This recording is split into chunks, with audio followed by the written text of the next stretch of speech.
Hi sweet, it's Sweetie Carms here again from the land down under.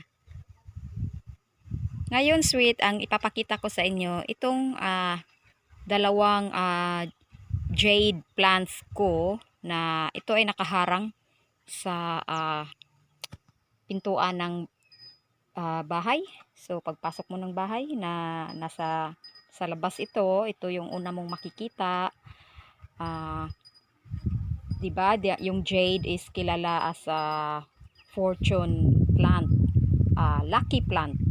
Nagdadala daw ng swerte sa mga naniniwala. So, and I believe naman na whether it's true or not, itong succulent plants na ito is they're really good, what do you call that, addition to our collections. So maganda siya.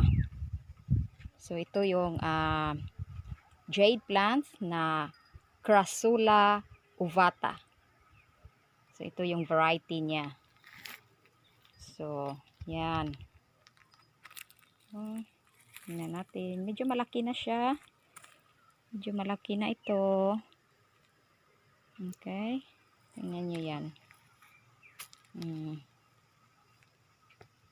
Tapos puntahan natin yung isa. So ito yung isa sweet. Ito naman is still jade plants din. But it's a jade plant money tree. So succulent pa rin ito. Yan, kung may nakikita nyo, ito yung grandfather beard. Yan. Ewan ko kung bakit napunta yan dyan. Pero it's a kind of bromeliad to eh. So yan, buhay yan. Dumadami din yan. But going back, ito yung ano natin. Money tree.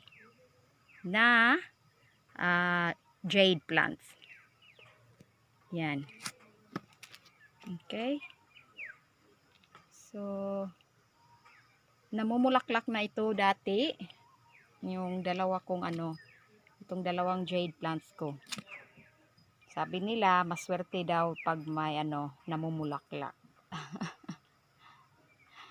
I believe naman na swerte kasi,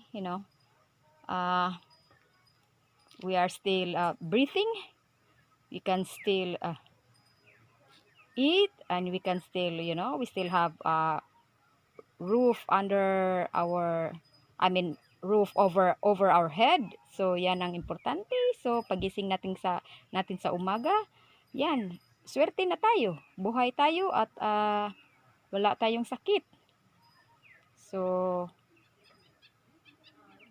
yan, always count your blessings. So hindi naman sa nilalagay ko ito dahil anong tawag yun, naniniwala talaga ako, di ba?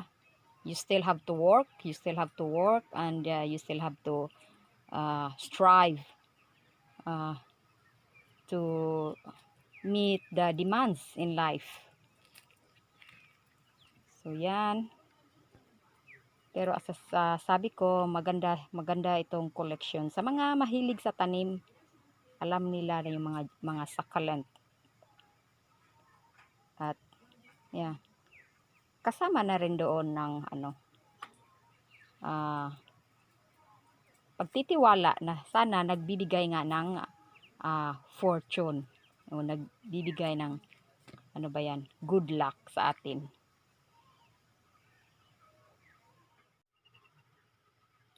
So okay sweet, thank you so much for watching my video.